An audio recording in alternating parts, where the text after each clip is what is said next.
But నా హీరోలు సాఫ్ట్గా ఉంటారు, మంచిగా ఉంటారంటే అది డెఫినెట్గా అది కరెక్ట్ అది.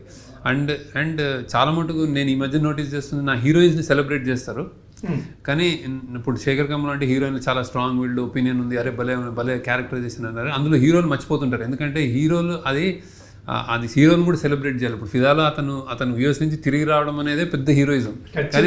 కానీ మనం ఎక్కువ భానుమతి క్యారెక్టర్ ఆమె అని మాట్లాడతాం. So not only sensitivity, there is a strong wild, accommodative and a very sensible nature ఉంటుంది. అది నా దృష్టిలో హీరో బేసిక్గా. సో అది కొంచెం అది కిందకి వెళ్తుంటుంది అది బేసిక్గా. నేను దాన్ని సెలబ్రేట్ చేయాలని అంటున్నాను సార్. నేను వాటికి కనెక్ట్ అవుతాను.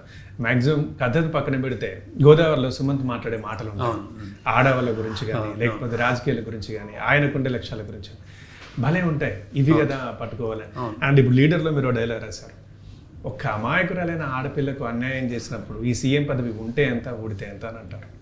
అది నాకు పెద్ద హీరోయిజం. అవును, అదే సార్. అది ఇంతకుముందు మీరు చెప్పిన రిటర్న్ కావడం, ఇట్లాంటివి ఎంత ఒక్కొక్కసారి కథలో ఆ మాటలు చెప్పాల్సిన అవసరం లేదు, బట్ ఆ నేచర్ ఎంత బాగా అనిపిస్తుంది అంటే ఇది కదా ఆడవాళ్ళని మగాళ్ళు ట్రీట్ చేసే విధానం, ఇది కదా జనంతో మాట్లాడే విధానం. నా సినిమాల్లో మొగోళ్ళని సెలబ్రేట్ చేయాలి, అది పాయింట్. వాళ్ళ క్యారెక్టర్స్ని సెలబ్రేట్ చేసుకోవాలనిపిస్తుంది నాకు అప్పుడు. అదే సార్, అదే